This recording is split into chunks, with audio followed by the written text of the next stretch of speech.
مسلمان کا ایمان ہے رمضان، ایمان ہے رمضان، ایمان ہے رمضان، اے پرچم توحید تیری شان ہے رمضان، ایمان ہے رمضان، ایمان ہے رمضان پسند کرتا ہے۔ تو خدا انسان کی زندگی میں کئی ایسے مواقع فراہم کرتا ہے کہ جس میں خدا یہ چاہتا ہے کہ میرا بندہ میری طرف پلٹ کر واپس آ جائے۔ خدا کبھی نہیں چاہتا کہ وہ اپنے بندے کو اپنے سے دور رکھے، خدا کبھی نہیں چاہتا۔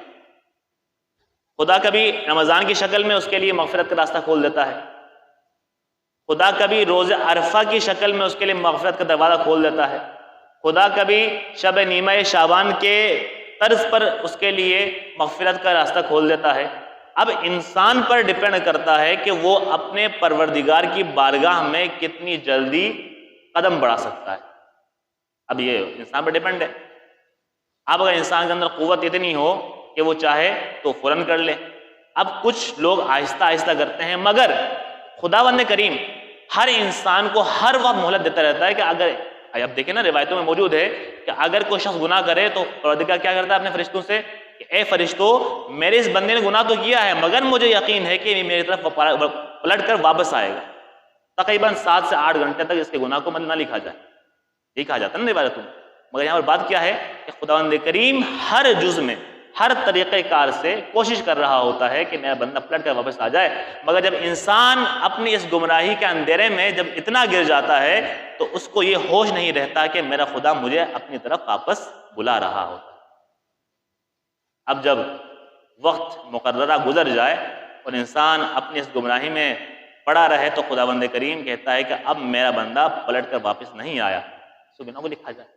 مگر جب انسان توبہ کر لے تو خداوند کریم اس کے تمام گناہوں کو محو کر دیتا ہے۔ تو دعا کرتے ہیں کہ پروردگار ہمارے تمام گناہوں کو معاف فرما دے۔ آخری جملہ واعف عنی یا عافیا عن المجرمین، اور مجھے معاف کر دے اے مجرموں کو معاف کرنے والے۔ اللہ کی صفت ہے نا، کیا ہے؟ رحمان۔ کیا صفت ہے؟ رحیم۔ جب خدا کی صفت رحمان اور رحیم ہے تو پروردگار اپنے بندوں کو ضرور معاف کر دیتا ہے، مگر شرط کیا ہے حضرات گرامی؟ شرط یہ ہے کہ انسان کوشش کرے، انسان صحیح کرے، انسان ہر لمحے ہر وقت کوشش کرے کہ وہ اپنے پروردگار کی بارگاہ میں حاضر ہو سکے۔ بس حضرات گرامی آخر میں دعا کرتے ہیں کہ پروردگار اس مہینے کے صدقے ہمارے تمام گناہوں کو معاف فرما، پروردگار ہماری اس قلیل سی عبادت کو اپنی بارگاہ میں قبول فرما، پروردگارہ بس میں وقت تو ہے مگر ایک آخری ایک اس میں دعا سے پہلے میں ایک اور فقہی مسئلہ بیان کرنا چاہتا تھا، مگر مجھے لگا کہ وقت ختم ہو گیا۔ فقہی مسئلہ یہ تھا کہ آج جو چاند کا مسئلہ بہت ہی اہم مسئلہ چلا ہے، یہ تو اس حوالے سے پہلی بات تو یہ ہے کہ چاند دیکھنا یہ سب سے پہلے انسان کے اوپر اپنے اوپر مجرداً فرض ہے کہ اگر انسان خود چاند دیکھ لے، خود یقین ہو جائے تو معاملہ الگ ہے۔ اب اگر بات یہاں پر یہ ہے کہ بھائی اچھا مجتہد نے بھی یہ نہیں کہا کہ بھائی میں ہی اعلان کروں گا تو آپ لوگوں کو روزہ رکھنا ہے، ایسا بالکل بھی نہیں ہے۔ پہلی شرط کیا ہے کہ انسان خود دیکھے کہ چاند ہوا یا نہیں۔ اچھا کل کا معاملہ کیا ہے؟ اگر یہ بھائی یقین نہ ہو کہ چاہے یہ شعبان کی آخری تاریخ ہے یا رمضان کی پہلی تاریخ ہے تو اس کو یوم الشک کہا جاتا ہے ایک طریقے سے۔ اس میں آپ روزے کی نیت کر لیں، 2 طریقے ہیں اس کے اندر۔ ایک تو آپ ما فی الذمہ کی نیت سے رکھ لیں۔ ما فی الذمہ کیا ہوگا؟ ما فی الذمہ یہ ہوگا اگر آپ نے اس میں نیت کر لیا تو یعنی کہ اگر آج رمضان کی پہلی تاریخ ہوئی تو آپ کا واجب مکمل، ورنہ آپ نے قضا کی نیت سے رکھی ہو یا مستحب کی نیت سے رکھی ہو تو آپ کا مستحب والا کھاتا کلیئر ہو جائے گا ما فی الذمہ کی نیت سے۔ یا ایک طریقہ یہ ہے کہ آپ نیت کر لیں مستحب کی سحری کے بعد یا واجب قضا کی نیت کر لیں دن میں۔ اگر آپ کو معلوم پڑے کہ بھئی یقین ہو جائے کہ رمضان کی پہلی تاریخ ہے تو آپ ظہر سے پہلے یا یہ اپنا نیت موڑ سکتے ہیں۔ پاکستان کا معاملہ بڑا عجب ہے کہ یہاں پر ذرا 3 دو گروہ میں بٹے ہوتے ہیں، مگر یہ یقین رکھیں کہ انشاءاللہ ہم آگے کل جو بھی 2-3-5 دروس ہیں ان میں ہم چاند کے حوالے سے تفصیلاً گفتگو کریں گے۔ مجھے آج کرنا تھا مگر میں نے وقت پہ ذرا غور نہیں کیا۔ تو چاند کے حوالے سے پہلے چیز یقین رکھیں کہ انسان کو خود یقین ہونا چاہیے کہ چاند نظر آ گیا ہے، اور دوسری چیز کیا ہے کہ اگر اس نے خود نہیں دیکھا، اس نے اپنے آنکھوں سے نظارہ نہیں کیا چاند کا، تو پھر دو عادل شخص جو کہ عادل ہوں وہ گواہی دے کہ ہاں بھائی چاند نظر آ گیا ہے تو پھر چاند ثابت ہوگا. اس کے علاوہ اور بھی شرائط ہیں، انشاءاللہ ہم وقتاً فوقتاً اس پر تذکرہ کرتے رہیں گے. اچھا وضو کے حوالے سے علی بھائی کا ایک بہت ہی اہم سوال ہے. ظاہر سی بات ہے مقدمات نماز میں سے وضو بھی بہت ہی، اگر وضو نہ ہو تو پھر نماز نہیں ہے. تو وضو کے حوالے سے پہلی بات تو یہ ہے کہ نیت کو واضح رکھیں. نیت مطلب کیا ہے؟ نیت کریں کہ میں وضو کرتا ہوں قربتاً الی اللہ. ٹھیک ہے، تو وضو میں سب سے پہلی چیز تو یہ ہے کہ کچھ چیزیں ہیں مستحب، کچھ چیزیں ہیں واجب.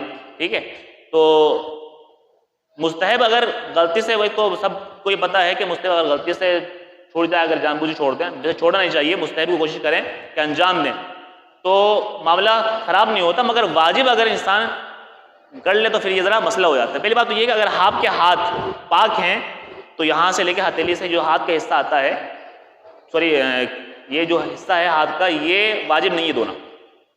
اگر پاک ہے تو آپ ڈائریکٹ منہ دھو سکتے ہیں. اگر پاک نہیں ہے تو پاک کر لیجیے گا پہلے، پھر اس کے بعد کلی کرنا، ناک میں پانی ڈالنا آپ کے لیے مستحب ہے. بہتر ہے کر لیں. روایتوں میں یہ ہے کہ کلی سے زیادہ ناک میں پانی ڈالنا زیادہ اس میں تاکید کی گئی ہے. مستحبات کو ضرور انجام دیں کیونکہ مستحبات ہی وہی چیز ہیں جو آپ کو واجب کی طرف راغب کرتی ہیں. تو اس کے بعد پھر آپ کو اپنا چہرہ دھونا ہے. چہرہ کہاں سے کہاں دھونا ہے؟ بال کے اگنے کی جگہ سے لے کر یہ اپنا، اس کو کیا کہتے ہیں اردو میں؟ تھوڑی کہتے ہیں نا، ٹھوڈی، ہاں یہاں تک. اور آپ کی جو ہاتھ کی جو آخری انگلی ہے یہاں سے لے کے تھم، اس کو انگلش میں، ٹھیک ہے بھائی، یہاں تک کا جتنا حصہ آ رہا ہے اس کو دھو لیں. مگر مراجع کرام احتیاط کی بنا پر کہتے ہیں ایک دفعہ آپ یہاں سے بھی، اس طرف سے بھی اور اس طرف سے بھی ایک دفعہ آپ ہاتھ پھیر لیں احتیاطاً، ورنہ حصہ یہاں سے یہاں تک آپ کا وضو ہو جاتا ہے. ٹھیک ہے جی. اس کے بعد یہ واجب حصہ ہو گیا. اس کے بعد آپ کو دونوں ہاتھ دھونے ہیں، اور ہاتھ یہ جو آپ کی کوہنی ہے اس کو یہاں سے وہ تو واجب ہے مگر احتیاطاً ذرا اوپر سے دھو لیں تاکہ آپ کو یہ یقین حاصل ہو جائے کہ ہمارا یہ پورا حصہ دھل گیا ہے. اس میں دو طریقے ہیں. ایک تو اچھا آغاز ثانی کے نزدیک پانی ڈالنا 2 مرتبہ، یعنی آپ نے پانی ڈال دیا یہ شمار ہوگا. ایک نظریہ تھا ایک زمانے میں کہ آپ نے پانی جتنا ڈال لیا پھر آپ کا ہاتھ پھیرنا شمار ہوگا. آغاز ثانی کے نزدیک یہ ہاتھ پھیرنا شمار نہیں ہوتا احتیاط واجب کی بنا پر. اس میں احتیاط کی بنا پر اگر آپ نے کچھ کر لیا ہو تو رجوع کر سکتے ہیں آغاز وحید و خراسانی کی طرف، مگر احتیاط کی بنا پر یہ ہاتھ پھیرنا وضو نہیں کہلائے گا. ہاتھ میں جو ہے نا چلوں میں پانی بھر کر آپ کو ڈالنا وضو کہلائے گا. اگر آپ نے پانی ڈال دیا 1 مرتبہ، یہ 1 مرتبہ ہوا، پھر آپ نے دوسری مرتبہ ڈالا یہ دوسری مرتبہ ہوا. ٹھیک ہے، پھیر لیں یقین کے لیے. ٹھیک ہے، آغاز ثانی نزدیک احتیاطی واجب کی بنا پر ہاتھ پھیرنا شمار نہیں ہوتا، وضو میں پانی بھر کر ڈالنا شمار ہوتا ہے. ٹھیک ہے، اسی طرح یہی پورا پروسیس آپ کو یہاں تک کرنا ہے. کوہنی سے لے کر انگلی کے اس سرے تک آپ کو پورا دھونا ہوگا. اور مسح کے حوالے سے یہ ہے کہ آپ مسح کر لیں سر کے سامنے والے حصے پر. کچھ لوگوں کے بال کافی بڑے ہوتے ہیں، اگر آپ کو یقین ہے کہ بال کافی بڑے ہیں اور یعنی کہ کچھ لوگ کہتے ہیں کہ یہاں کے جو بال ہیں یہاں تک آ جائے، مگر یہ ہے کہ آپ کو یقین ہو جائے کہ کافی بال زیادہ ہیں اور مسح اس میں شمار نہیں ہوگا تو اس کے لیے آپ کو مانگ نکالنی پڑے گی اور پھر آپ کو پراپر مسح کرنا پڑے گا. اور اسی طرح پاؤں کے حوالے سے بھی. اور یہ کوشش کریں کہ جب بھی آپ وضو کریں تو اعضائے وضو پہلے پاک ہوں. ٹھیک ہے، پاک ہونے کے بعد آپ اس پر مسح کر سکتے ہیں اور پھر وضو کر سکتے ہیں. جی مسح کے بارے میں دیکھیں جی، اوپر سے نیچے جو ہے نا آپ یوں کر کے کر لیں، آپ یوں کر کے کر لیں، آپ ایک انگلی سے کر لیں کافی. آپ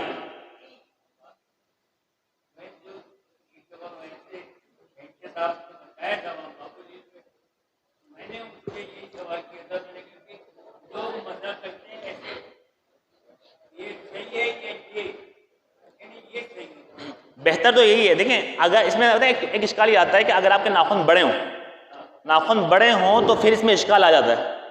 اگر ناخن بڑے نہیں ہیں تو اس حصے جو کھال کا جو حصہ ہے اس پر آپ کو مسح ہو جاتا ہے. کھال کے حصے پر مسح ہوگا، ناخن کے حصے پر آپ کا مسح نہیں ہوگا. تو اس لیے آپ یوں کر لیں یا کھال کا حصہ یوں کر لیں، آپ کے لیے کوئی مسئلہ نہیں ہے. میرے خیال میں وقت ہو چکا ہے تو اسی کے ساتھ ساتھ انشاءاللہ کل ہی ملاقات ہوگی. ان تمام چیزوں کو ہم تفصیلاً گفتگو کریں گے. تمام مؤمنین کے ستابی کے تمام مرحوم کی مغفرت کے لیے، تمام شہدائے ملت جعفری کے درجات کی بلندی کے لیے، آپ کے اور ہمارے تمام حاجات کی قبولیت کے لیے، امام زمانہ کا جلد سے جلد ظہور کے لیے، اور ہمیں امام کے انصار میں شامل ہونے کے لیے مل کے باواز بلند درود پڑھیں گے محمد وال محمد پر۔